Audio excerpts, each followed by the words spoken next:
question. I love it. So there are at least two sides to the question. Is food supply and nutrition a problem in this country? It's a massive problem. We have food deserts all over this country. And what we've done is we've created this nasty set of incentives where if you're a family struggling to make ends meet, the food that we make most available to you that's the cheapest is the worst for you. I have little boys and one of them loves him McDonald's. And I grew up on McDonald's myself. I'm a child of the 80s when McDonald's was like the end-all be-all and you went in and Happy Mealed it. And so not being some kind of ogre, my boy likes McDonald's. We're like, sure, go on in there. He calls it Old McDonald. He's like, can we go to Old McDonald? And I was like, yeah, sure, we go to Old McDonald. So you go in there, and it is shocking how much food you can get for not much money at all.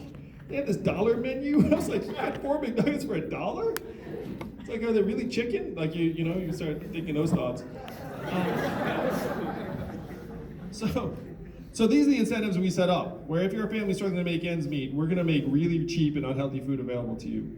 And then healthier food, it's gonna be harder to get to, it's more expensive, it's more of a pain, it's more inconvenient, it needs more preparation time, it needs all of this stuff.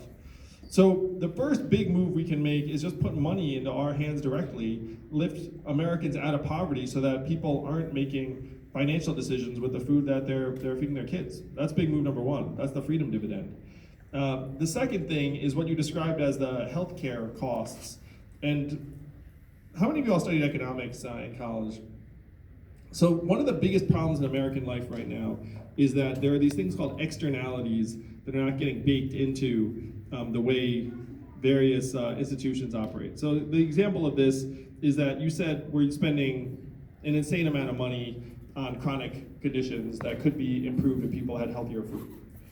So what is our healthcare system doing to try and get us healthier? Very little, because our healthcare system is not designed actually to make us healthy. What's it designed for? Maximal revenue. That's right. If we can make a ton of money off you, that's great. And so, we're not investing tons of money in trying to keep you out of the hospital. Just when you get into the hospital, we just start, doing things to you and making maximal profits and revenues. I'm going to share a story that I still get very fired up about. I was with a guy named Dean Kamen who invented the Segway. Now raise your hand if you know who Dean Kamen is. All right. So he also invented something called a portable dialysis machine, where you can actually get dialysis in the comfort of your own home and increase your quality of life, would help millions of Americans live better, more comfortable lives. So of course now we have portable dialysis everywhere, right? No, of course not.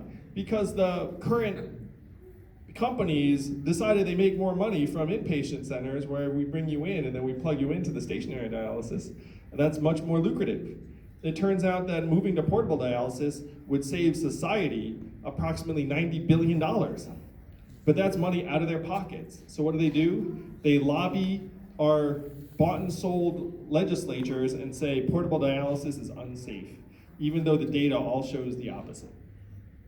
So the way we try and make our society healthier is we actually have to convert the incentives in our healthcare system away from maximal revenue and actually tie the organization's incentives to how healthy we are.